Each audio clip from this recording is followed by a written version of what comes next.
We'd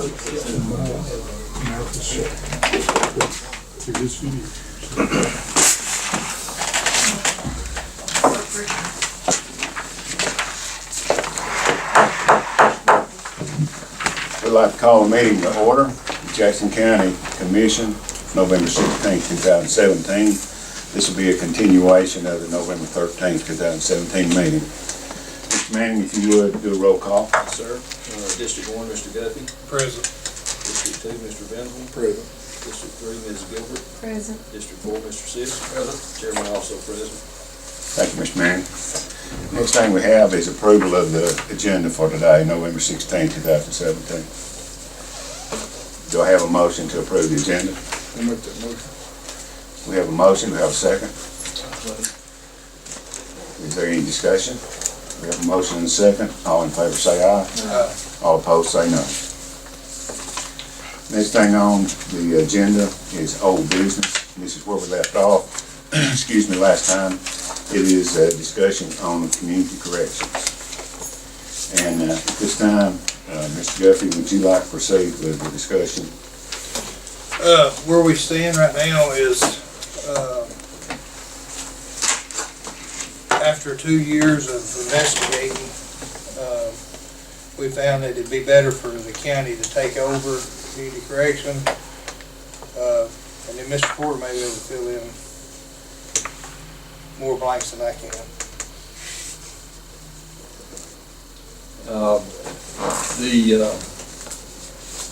Where we started 2 years ago, and I don't want to belabor this too much, we started 2 years working with Mike and Brandon, trying to get some information after a request was made to the commission. The commission had very little information at that time and very little documentation regarding community corrections. So we began to work on that with Mike and Brandon. Worked on that for a number of months, more than a year.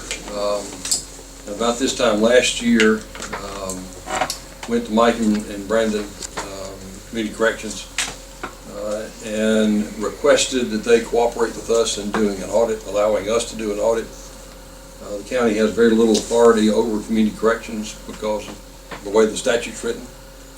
We do get funds from community corrections. They pay us 2 checks, I think it is, for 2 different things, and so we asked for an audit to be able to determine, for our own purposes, whether or not those funds, the money we were getting was accurate, and also to look at some other aspects of community corrections. So we hired a CPA to do that, and they provided some records to him through the accountant that represents community corrections. They worked together, our CPA worked with their CBA to try to get some records. I think the short of it is that our auditor was not able to get the records that he needed in order to verify that the commission was receiving the funds that they were supposed to receive. And so he basically said, I really cannot do a true forensic audit without a tremendous amount of expense on the county's part, but he had some initial findings which he provided to the county, which basically said that he couldn't do an audit based upon the records that he was provided by community corrections. So that's really from a financial standpoint. Since the county has little control over or authority over community corrections, the way it is established right now, as I understand it, I think right now it's established as, if I understand correctly, a nonprofit entity operating the community corrections program. So they are an entity to themselves, and they are supervised by the Department of Corrections. So that's sort of where we are as far as the county is concerned. Like I said, that's a short summary of what we've been doing for the last 2 years. Well, if this is what we decide to do, Department of Justice needs to lay out what steps need to be done for the county to be able to take this over. Jeff Williams, Department of Corrections, there are provisions in 1518-170 that lays out how a community correction program is set up. There's basically three ways. The county commission can operate a community corrections program as a part of the county government. The employees would be county employees, of course. The county can also set up an authority in which all of these provisions are laid out in the statute. The authority is kind of maybe separate from a county. It would be an extension of the county to some degree. The other way, which is the way Jackson County is currently set up, is a nonprofit can run and operate a community corrections program. All of those are required to operate in accordance with the statute, and those provisions are clearly laid out. The way the program is currently set up now, the county can defer, we'll say. They can either choose to operate or not to and support a nonprofit. A lot of the counties in Alabama, there's roughly about 49 of the 67 counties have a community correction program. The majority of those are basically run by a nonprofit. So it really depends on the county. But if in fact you go in that direction, it would be the end of the basic contract year. We go on a fiscal year, roughly, beginning on October 1 through September 30th.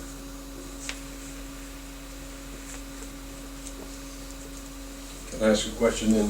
If the county, if this commission were to decide that it would be in the best interest of the citizens of this county for the county to operate such a program, the first time that the county could begin to operate that program officially would be the beginning of the next fiscal year. Is that what I'm understanding?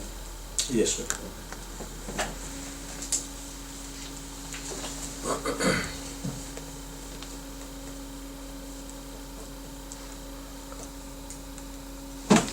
Mr. Mayor, do we have anybody signed up on this that'd like to speak?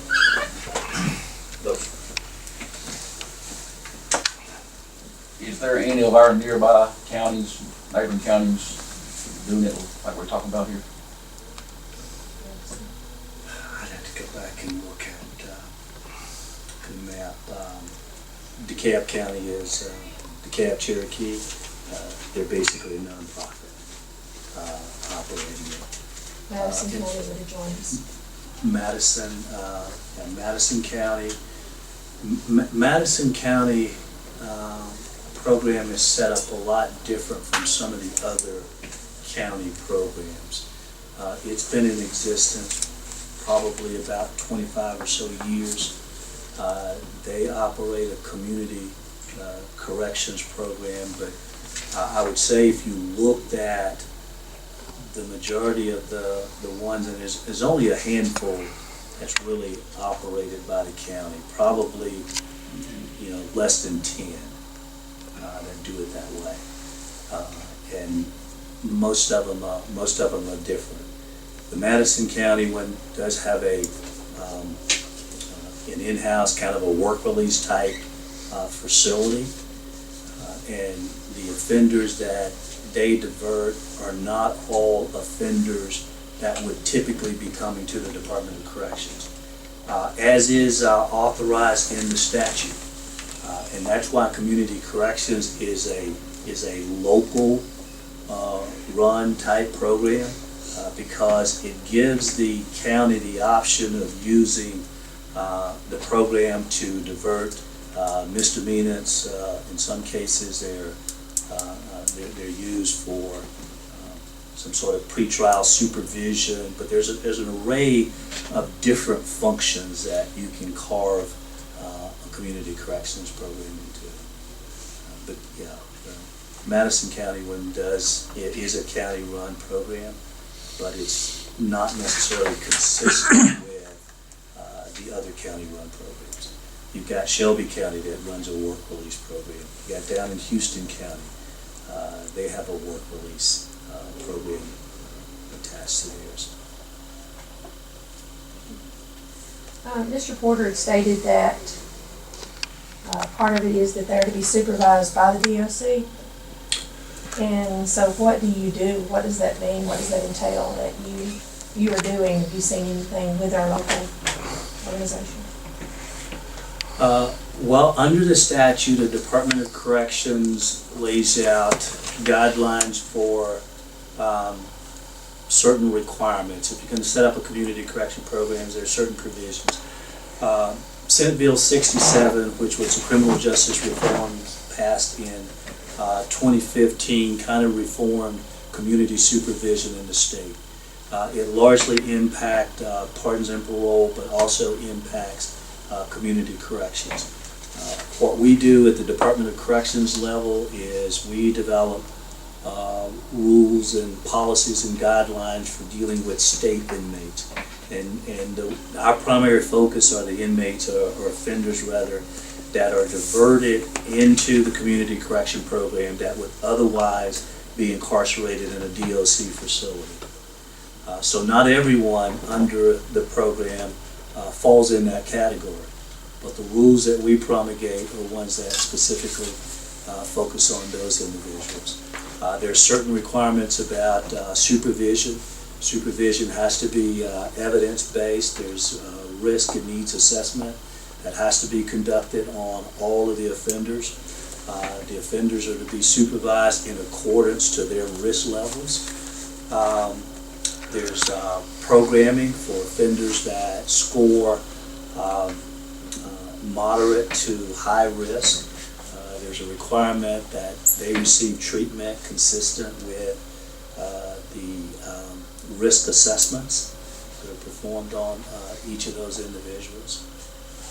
So kind of in a nutshell, we just kind of we try to provide support, technical assistance, and working with the programs in any way that they need us to help them provide both the treatment aspects and the supervision aspects of it. So do you follow up on documentation of that these things are being taken of?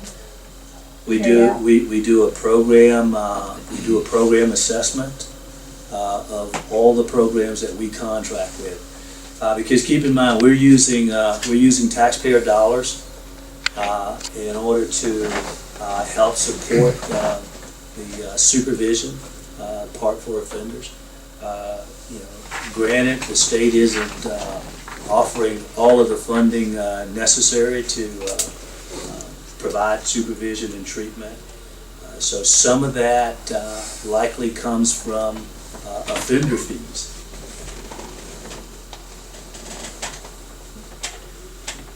But you've not noticed any violations in what they're supposed to be doing for you? They provide you with everything. Oh yes, absolutely. The Department of Corrections has no issues with the Jackson County Community Correction Program. We've done program assessments, and they've provided to us every document that we've required of them. Now, our audits, and we changed these several years ago because what we don't want to do is we don't want to overburden any program in terms of requiring them to provide to us information that the state doesn't necessarily need. Okay? So the audits that we do are compliance audits. Okay? So we have a list of criteria and responsibilities, and these compliance audits lay out each of the provisions that's required of the programs. And Jackson County has been compliant. Are those documents public knowledge? Sure, absolutely. We can make available to you anything that we've done as it relates to this program. I assume that you guys get complaints to roughly 49 different counties do that. Do you receive complaints from throughout the state? And is Jackson County more, we get more complaints or less complaints, or is it average, or? I'm not aware of any complaints, but in reference to your question, I think anybody, that operates anything, I get complaints in my office from the Department of Corrections. But in terms of where I think you're going with your question, we don't have any complaints that I am aware of that involves the operation, the effectiveness, or the efficiencies of the Jackson County Community Correction Program. And if we were, and in cases where we do get a complaint from an individual or from wherever, then we contact the program. We look to them to work it out, and if there's something that we can do to assist in that, then that's what we attempt to do. But I'm not aware of any complaints against the Jackson County. But just to clarify, you would only be contacted for state prisoners that are in the program, not any local, just county offenders that are having to go through the program or anything. You are just the compliance forms, the complaints, anything like that, you would only be dealing with state prisoners. Well, in terms of who may contact us, I mean, anybody may contact us if they choose to. Now, if it's a matter that does not involve the Department of Corrections, obviously we pass that on. Whoever contacts us is just whoever contacts us. But on the compliance forms and documentation you have, that is on state prisoners only. Yes. I can add to that if a program is the stability of any program, whether it's financial or otherwise, is of interest. Currently now, I think there's about 112 state inmates that are under supervision by the Jackson County Community Correction Program. So if the program has some malfunctions, we'll say, or some instabilities, that would ultimately affect their ability to provide supervision for those state offenders, then that would be of concern to us as well. So the overall stability of the program is important. Whether you're dealing with the court referral end of it and dealing with misdemeanors, or whether you're dealing with the state offenders. Okay, and any instabilities that may come to light between now and October of 2018, would that allow us to make any changes prior to that fiscal year date or not? I'm reluctant to say that the county could not make changes it deems necessary and appropriate outside of any particular time frame. Our interest in the Department of Corrections is that if certain changes are made that disrupt the supervision of the offenders that are currently in the program, there has to be some transition plan, obviously, in place. And then whatever changes occur, then that new program would have to submit a plan, its plan, to the Department of Corrections, consistent with 1518-170, Community Punishment and Corrections Act. The Department of Corrections would have to subsequently approve that plan. We would obviously provide guidance in terms of that application process, but each county interested in setting up a community corrections program makes that application to the Department of Corrections. The Department of Corrections then review that plan, and if it accepts it, then it approves it. And then at that point, the program then can become operational.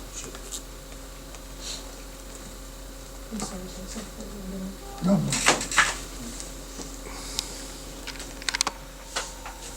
With the wording of today's agenda in the old business, it says discussion on community corrections. This opens the floor up to anybody in the audience that would like to speak at this time. I would like to say something to that because there's more than just the approval of the program. I don't think there would be a participant in the community corrections program unless the sentencing judge authorized that person to participate in the program. So even though you may have a program, and correct me if I'm wrong, Mr. Williams, I think you don't have the sentencing judge approve the person to participate in that program, it's not going to happen, and you're not going to have participants. Judge, you're absolutely correct. And one of the things that occurs in the plan, when a county submits a plan, we also ask that county to submit verification of local support. And at the top of that level of support is the court system. Because as Judge Holt mentioned, that if the judge does not sentence, that's the only way an individual from the state side can get into community corrections. When the Community Punishment and Corrections Act was passed in 1991, you basically had two sentencing options for the court. They were probation and prison. And so in Alabama's attempt to deal with the increasing prison population, it created a third option, and that third option is the Community Punishment and Corrections Act. So you got probation, community corrections, and prison. There's no way that you get to probation, community correction, or prison except the court sentences you to either one of those. And while there is a community correction program in any county, if the court does not sentence, then there's no way to get there. And so one of the other key elements is the support of the courts, the support of the DA. We like to see support from the sheriffs in the counties where programs exist. And of course, you have to see support from the county commission. And Judge, who would be our sentencing judges? That would be Judge Graham, and it would be me. And I would like to add that, we've had our community corrections program since the commission unanimously approved it in 1998. And during that period of time, I've not heard one complaint about our community corrections and punishment program. And if there are complaints, I would like to hear what they are, because I've not heard one from the community corrections program. And I've been a judge for over 20 years, 21 as a matter of fact. So what are the complaints? Can anyone shed light on what the complaints are? I can only speak to which ones I've had. Okay. I've had just about everybody in the law enforcement, not just ours, but others complain that they didn't feel like the program was being run correctly. In what way? Well, I didn't go into detail. They just said it wasn't run correctly and needed to change. Well, those are just generalizations. To me, as a sentencing judge, I take my job very seriously. And when I put a felon out on the street, living at home, as opposed to sending them to prison, I want to make sure that that individual is not a threat to the other people that live here in our county. And the people that run the community corrections have been doing it since 1998. I trust their program because I've not had it fail for me. And I've not heard any law enforcement complain about the community corrections program. I mean, if there are specific complaints, I would like to hear what they are. If it's the money aspect, that brings up the letter you received from the accountant, and there were some statements made here that are just not accurate. The $10 fee for each drug test, is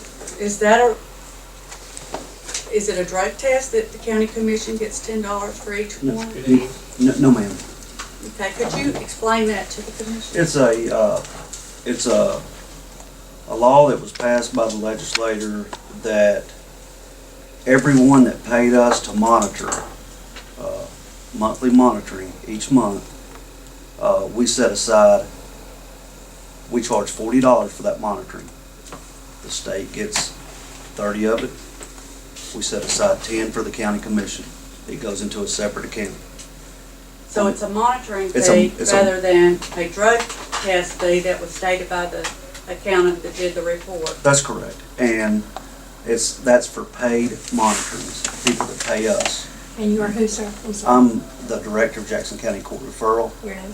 Brandon Brown.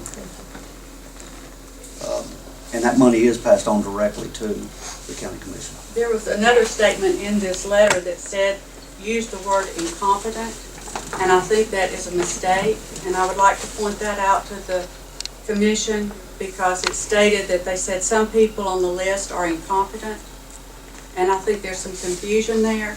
I think the word should be indigent. And if you're indigent and unable to pay, there may be participants that do not pay because they do not have the funds to pay the fees. Kind of like garbage collection. You probably don't collect 100% of those that get the service. And that's exactly what we have here with community corrections. You're not going to collect 100%, just like court costs that are assessed. We're not going to collect 100%. So I think there was an inaccuracy there in that report that I wanted to point out. Is there anyone else in the audience that'd like to speak this time? Yes, sir, I would. I'm Gary Morgan. I have a blog. I write. Most people know me. Mr. Williams probably doesn't. I have interviewed many people about this, many people within the community. Interviewed judges. I've interviewed police officers. I've interviewed members of this commission. I asked for an interview from Mr. Kleckler and also Mr. Brown. That did not occur. That's okay, though. Let me just tell you what I've discovered in my interviews and reading and my findings. I did not think, this is my opinion, I'm not a lawyer. I do not have a background in criminal justice. My background is military and also medical, and a background also in the medical of managing drug abuse programs in the United States Army, amongst other programs. But one of the things that I have noticed is not necessarily in the community correction side of the house, but there's some questions within the court referral side of the house. One of those questions, I think, which needs to be answered and needs to be corrected, is the policies and procedures as it applies to drug testing and the client. One of the things that I've noticed in the interviews as came forward is that when a client is called in for a drug test, and there is no doubt, Gary Morgan will never say that a program is not needed. For one thing, if we didn't have this program, the prisons would definitely be full. I have been told that probably 70–80% of the inmates within our county jail over here, county corrections, is probably drug related in some way or fashion, and maybe 50–60% down in the state. So the program is needed. Number one, the program is needed to try to get people to be effective members of our society again. Now, all of us have got problems, But for the folks that are involved in abusing drugs, it's a special situation that the whole community needs to be concerned about. And what are we going to do? The question is, what are we going to do to get these people, the folks that are involved, back to be productive, effective members of the community and our society again? Well, court referral, they have this drug testing program. And this is my problem, the procedures. If an individual is called in and tested based on the color code system, and it is discovered a couple of days later they test positive. Now, as what I have discovered is that individual is not notified immediately, or at least within the past month, individuals have not been notified immediately. Sometimes in most of the time, in the cases, that they are allowed to ride out until their next appointment. Now, also in interviews and in finding out, this is not necessarily true in the drug court. Once an individual tests positive, the folks in the drug court call them right in and say, hey, what's going on with your life? Why are you testing positive? I don't think that is the case in court referral. And if I am wrong on this, based on my interviews, Mr. Brown, both of y'all are here, please correct me. The judges are here, correct me. Because it is possible that in the interviews I'm told wrong. All right, but this is what I have seen. It does not make any sense, and it is not an effective program if a person is tested and you wait a month to retest or call that person in, and instead of concerted counseling to find out what is going on in their life, you just immediately arrest them, throw them back in jail. That is not right. If that is the case, that is truly the case. It would seem to be, and these are also the federal standards under SAMHSA, the federal program, that if a person tests positive on a drug test, as soon as possible, they should call in counsel, find out what's been going on, either refer to medical treatment, which I'm big because I'm an old Army medic and a medical administrator. So medical treatment, in my mind, is choice. Now I know that's expensive, very expensive. So the county program has to be an effective program. It can't be effective if you do not get the client in immediately when they test positive to find out what's going on in their life, to direct that client into the proper mode, whether it be in corrections or whether it be intensive counseling to correct that person's problem in life. I'd like to answer it. Oh, yes, sir, please. I'm Mike Brown, Court Referral and Community Corrections. We don't have the authority to call someone in and counsel. If someone comes in positive, they're tested positive, we do a report and send it to the district attorney. At some point, the district attorney will make a decision what they're going to do. Then it goes to the judge. So we don't have the authority to call someone in and say, hey, you know, how can we help? A lot of times if we did, they would go on the run. It could be a long time before law enforcement could get them picked up and save them from their cell. But Judge Holt, Judge Graham, Judge Word, they made it very clear we don't have the authority to make the decision who we call in and who we, most of the time they do let us help. Just for us to pick up the phone and say, hey, Mr. Smith, you tested positive for meth, come on in. These are some very dangerous drugs and their minds do not work right on these drugs. Some of them are very dangerous people. So that would be great. What you said, if we could call them in and counsel and get them into treatment. We're not allowed to until the circuit judge allows us to go to the jail and get them in treatment or whatever she orders or he orders. Is that? I think so. You know, there are two programs. There's the court referral program that is supervised by the Administrative Office of Courts in Montgomery.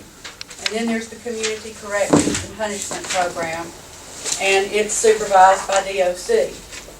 You're talking about felons there.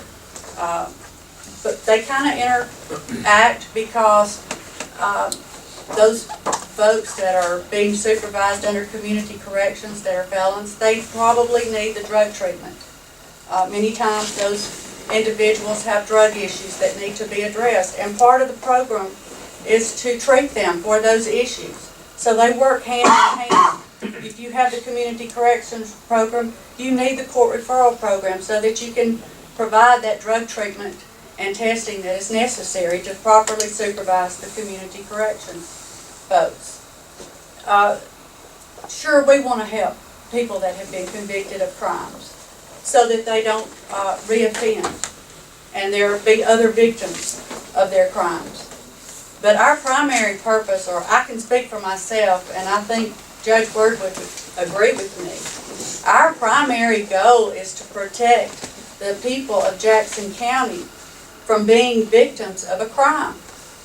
And what that means is we have to do drug screenings because people that are using tend to be those that are committing the crimes against the innocent people of this county. So my primary objective is to protect those people from being victims again. And the second purpose is to try to help those individuals who have committed these crimes against people from recommitting. You get them the help that they need. But, you know, if someone doesn't want help, it's not going to do much good. Someone has to be able to say, I have a drug issue. I need treatment. And if they say that, then these folks that have the court referral program, they will do everything within their power to get them the treatment that they need for their drug problem. But they have to ask for it. If they test positive after being placed on community corrections or ordered to successfully complete drug treatment, then that report goes to the judge, and the judge has to make that determination whether that individual could remain free or whether they are a risk to the people that live in our county.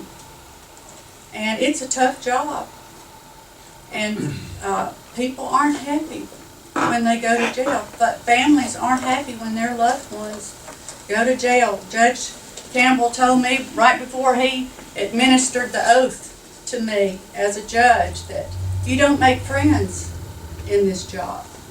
People don't like you to send their loved ones to prison or to jail.